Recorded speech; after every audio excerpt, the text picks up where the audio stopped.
Assalamualaikum warahmatullahi wabarakatuh. Yang terhormat Ibu Dr. Randa Kurniana Bektiningsih, MPD selaku dosen pengampu mata kuliah Psikologi Pendidikan, dan teman-teman semua yang saya banggakan. Di sini kami dari kelompok 11 akan mempresentasikan hasil diskusi dari kelompok kami mengenai penerapan teori humanistik dalam pembelajaran. Sebelumnya, izinkan kelompok kami untuk memperkenalkan diri terlebih dahulu. Yang pertama ada saya sendiri, Fatika Putri Aulia, dengan NIM 7101421241. Selanjutnya ada Aisyah Nur Maulidia dengan NIM 7101421362. Dan selanjutnya ada Rafika dengan NIM 7101421363. Dan yang terakhir ada Dwi Nur Fajriyah dengan NIM 7101421167.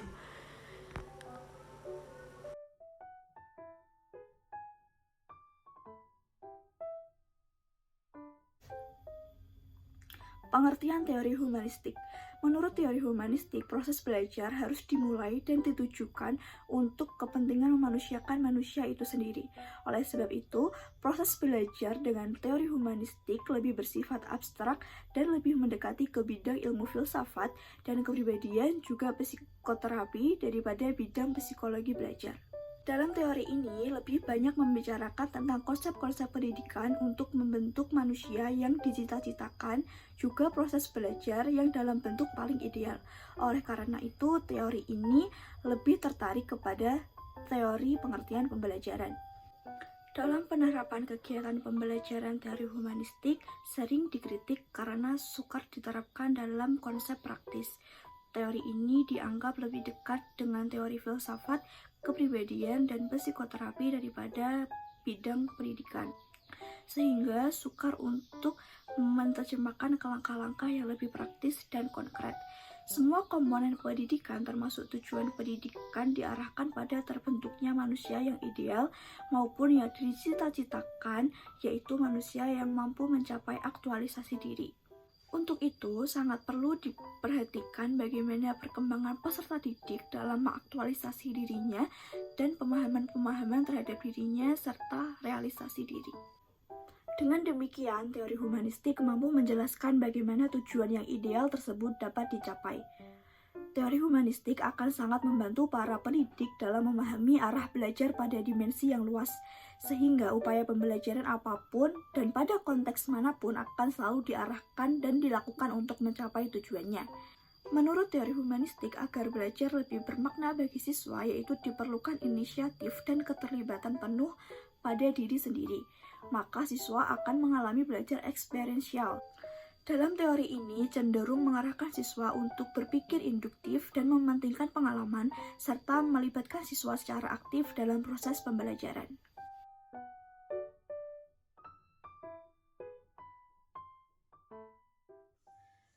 Baik, materi yang selanjutnya adalah fungsi pendidik dalam pendekatan humanistik.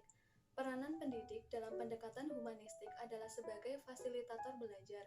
Pendidik adalah individu yang memiliki beberapa tugas seperti membimbing belajar, sebagai model pemecahan masalah, sebagai katalisator dalam memprakarsai proses belajar, sebagai teman peserta didik dalam mengkaji dan memecahkan masalah. Sementara itu, tanggung jawab belajar dan pemilihan kegiatan belajar adalah tetap pada diri peserta didik itu sendiri. Ada beberapa peran yang harus dilakukan oleh pendidik dalam melaksanakan kegiatan pembelajaran humanistik, yaitu yang pertama adalah menciptakan iklim belajar. Lingkungan belajar dapat mempengaruhi aktivitas belajar peserta didik. Di dalam aktivitas belajar kelompok, lingkungan fisik memerlukan kondisi yang menyenangkan, seperti temperatur, ventilasi udara, ruang istirahat, tempat duduk, lampu penerangan, dan sebagainya. Itu perlu diperhatikan di dalam menata ruang belajar. Syarat minimal lingkungan belajar yang harus dipenuhi adalah buku-buku, pamflet, buku panduan, jurnal, film, slide, tape recorder, dan audiovisual. Ada 4 faktor utama yang perlu diperhatikan dalam menciptakan lingkungan belajar yang kondusif bagi kegiatan belajar peserta didik. Antara lain persiapan sarana dan prasarana kegiatan belajar, pengaturan fisik, serta acara pembukaan kegiatan belajar dan membangun suasana kebersamaan. Peran yang kedua adalah persiapan sarana dan kegiatan belajar. Pemberitahuan kegiatan belajar yang disampaikan kepada peserta didik akan memberikan dampak positif terhadap iklim belajar apabila tampilan pemberitahuan tersebut mampu memberikan semangat dan cita rasa serta harapan kepada peserta didik. Sebaliknya, pemberitahuan yang tampilannya tidak menarik dan bahasanya sukar dipahami, maka tidak akan mendorong semangat belajar dari peserta didik. Dalam kegiatan awal pembelajaran, peserta didik perlu dilibatkan dalam berbagai kegiatan, misalnya diminta menulis berbagai masalah yang dihadapi atau diminta membaca buku atau mengumpulkan data mengenai pekerjaan, kelompok, atau diminta menyiapkan sesuatu untuk dipresentasikan. Cara seperti ini dapat menimbulkan semangat belajar dari peserta didik. Peran yang selanjutnya adalah pengaturan lingkungan. Sebelum kegiatan belajar dimulai, lingkungan fisik hendaknya ditata sehingga tampak menyenangkan. Misalnya, meja dan kursi disusun dalam bentuk tapal kuda, lingkaran kecil, setengah lingkaran, dan sejenisnya. Demikian pula apabila udara terasa pengap atau panas, perlu diperhatikan ventilasi udara agar peserta didik merasa senang. Buku, jurnal, majalah, surat kabar, atau media lain yang hendak dijadikan sebagai sumber belajar perlu ditempatkan di dekat kegiatan belajar peserta didik. Kekayaan dan kemudahan serta kecepatan memperoleh sumber belajar itu akan memiliki dampak positif terhadap semangat belajar peserta didik.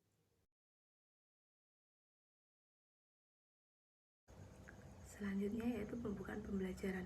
Ada beberapa hal yang harus dilakukan oleh pendidik dalam menciptakan iklim pembelajaran yang kondusif.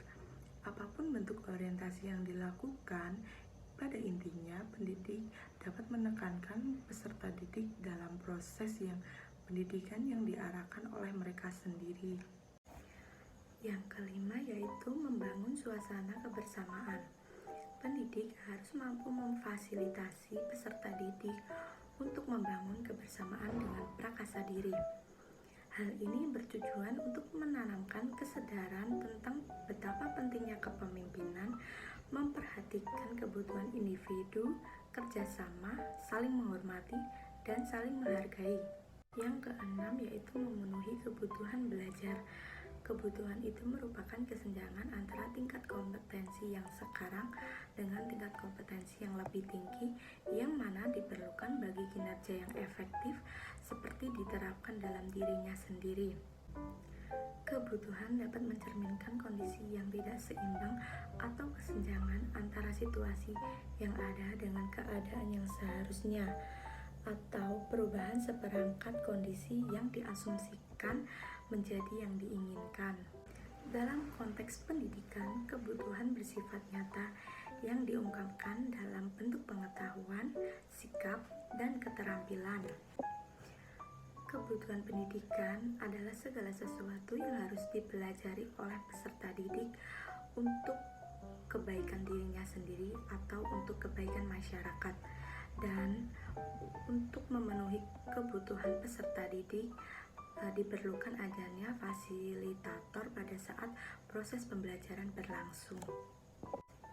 Yang ketujuh yaitu membantu mengelola emosi. Dalam kehidupan sehari-hari, tindakan mengelola emosi lebih sukar dibandingkan dengan mengelola intelektual. Setiap peserta didik dapat mengembangkan kemampuan kognitif melalui aktivitas belajar seperti membaca buku atau ikut berpartisipasi dalam kegiatan seminar, diskusi, dan lain-lain. Pendidik yang melaksanakan pendekatan humanistik akan selalu terlibat di dalam kegiatan kehidupan emosional peserta didik. Maka dari itu, dalam fungsi ini dibutuhkan fasilitator yang mana dapat mempraktekkan cara-cara yang dilakukan oleh para psikiater atau psikolog klinis. Yang terakhir yaitu membantu belajar. Untuk menjadi pendidik humanistik, seorang guru harus mampu dan mau mendengarkan, mengelola gagasan, menerima saran yang mengarah pada pencapaian tujuan yang telah menjadi kebutuhan belajar peserta didik. Kemampuan berkomunikasi yang membuat peserta didik merasa nyaman menjadi kunci utama efektivitas pendidik dalam melaksanakan pembelajaran. Beberapa tindakan yang dapat dilakukan dalam membantu peserta didik belajar yaitu seperti menyediakan sumber daya dan memilih taktik untuk membantu belajar peserta didik tersebut. Beberapa tindakan yang dapat dilakukan dalam membantu belajar peserta didik yaitu seperti menyediakan sumber daya dan memilih taktik untuk membantu pembelajaran peserta didik.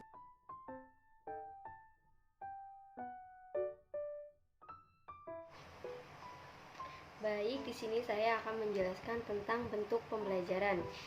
Program pembelajaran yang diterapkan dalam pendekatan humanistik pada umumnya menggunakan kegiatan terbuka, di mana peserta didik harus menemukan informasi, membuat keputusan, memecahkan masalah, dan membuat produk sendiri.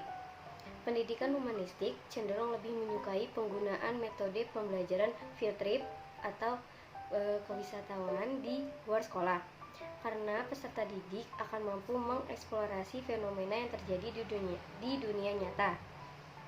Dengan adanya kegiatan belajar di alam nyata dapat memiliki dua keuntungan, yaitu yang pertama, peserta didik dapat menguasai bahan yang dipelajari, dan yang kedua, peserta didik dapat memiliki pengalaman menemukan informasi dengan cara menggunakan pikiran dan imajinasi pada saat pembelajaran berlangsung.